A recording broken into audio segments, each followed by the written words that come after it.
Well, Newzroom Afrika's Nasiphi has been covering this story, and she joins us now live outside the Vredenburg Magistrate's Court. Nasiphi, where just some moments ago, not even hours ago, there were some violent scenes between those protesting and, as we've just heard there, from the Community Safety MEC and police. Michelle, there's so much to unpack so far as the second day where 4 accused appeared before the Vredenburg Magistrate Court facing charges of kidnapping, including human trafficking. And this is linked to the disappearance of 6-year-old Joshlin Smith, who basically went missing from a home on the 19th of February last month. And we understand that, or rather what came out of court today is that the 4th accused, Nasiphi, released, or rather charges withdrawn, and she will be walking out of this particular court, her family waiting outside, saying that they have been saying that she is innocent and that she doesn't have an answer, or rather she doesn't have answers as to why she was arrested in the first place. And as you mentioned, Michelle, 3 of those accused, one of them being Kelly, her boyfriend, who is accused number 1, Jacques Apollos, is one of those accused that abandoned their bail today. And basically outside court, as you put it, a number of civil organizations, political parties gathered, and some of these people actually form part of the search teams that have been looking for Joshlin Smith for the past nearly 3 weeks now. There's been a lot of discussion around that 4th accused, Nasiphi, and quite a harrowing description by her husband as well of when police came knocking at their doors and when they were taken into custody.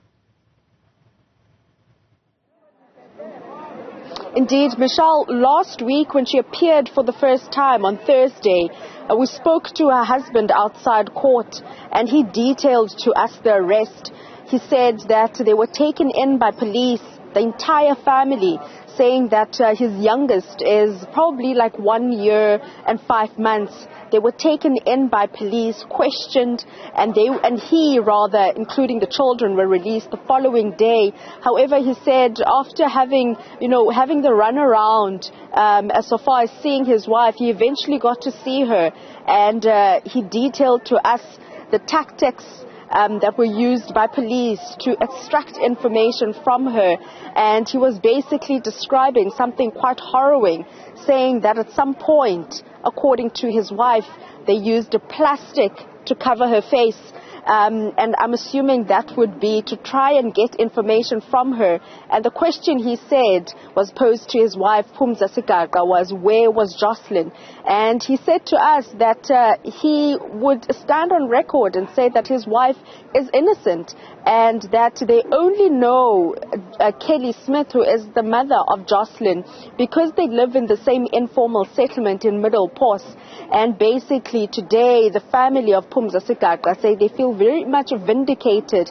But in the same breath, as much as the charges have been withdrawn, they still fear for not only her safety, but we heard from her husband last week that they also fear for the safety of their children. We understand that she will not be returning to Saldanha Bay in Middle Pos. However, her family has agreed that she will be moved to a place of safety far away from Saldanha Bay. But at this present moment, the police indicating that investigations continue and that possibly more charges could be on the table, including more arrests.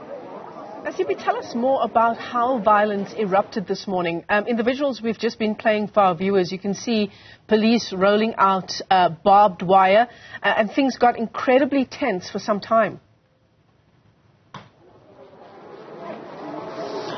So, Michelle, that the use of barbed wire, we heard from the provincial commissioner, was obviously motivated by what transpired last week. As we were inside court, it is indeed a very small court, and that a number of people obviously, who have been interested in this case, playing their role in searching for Joshlin Smith, wanted to be inside court to face the 4 accused at the time, and also hopefully hear what could have possibly motivated the 4 accused to basically be charged with human trafficking, including kidnapping. However, because of how small the court was, it was only accredited journalists, including officials and family, were allowed inside. The community and civil organizations, including political parties, last week were asked to stand outside, which we then saw them obviously being visibly angry and tensions rising outside court. Today, the police brought in their POPs members, including that barbed wire you speak of, Michelle, and barricaded and put a parameter between the residents that were outside court and the court. However, we saw a clash between law enforcement agencies, police, and the residents, and we understand that tear gas was used to disperse those residents. And basically what led to the clash is when a young police officer, a member of POPs, was hit with a stone in her face, which then led members of POPs to move in and disperse the crowd. Yeah, you're talking about public order policing there, Nasiphi. Tear gas also being dispersed there to try and, as you say, disperse the crowd. And one just wonders, as you know, for anyone who's been in the midst of tear gas, whether that was a necessary measure. What did public order policing say? Well, Michelle, we spoke to the provincial commissioner, and he justified the actions of police, the use of barbed wire, and the measures that were implemented by the police officers, public order police to be specific, that were stationed outside to ensure that they do control the crowd. As before that barbed wire was used, Michelle, we could see members of civil society, including the political parties that I mentioned, all the way up to the gate.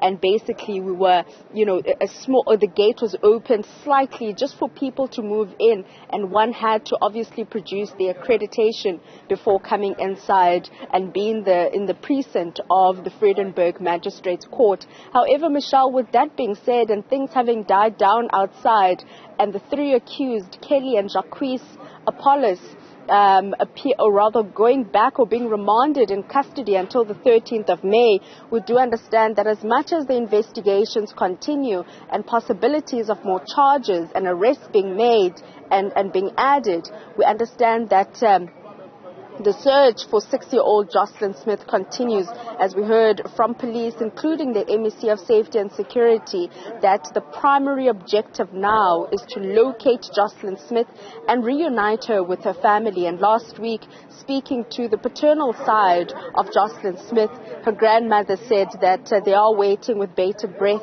and are hoping that they will soon be reunited with their granddaughter. One cannot imagine what the family must be going through. Nasiphi Same, live to us there outside the Vredenburg Magistrate's Court. Thanks very much indeed for that update.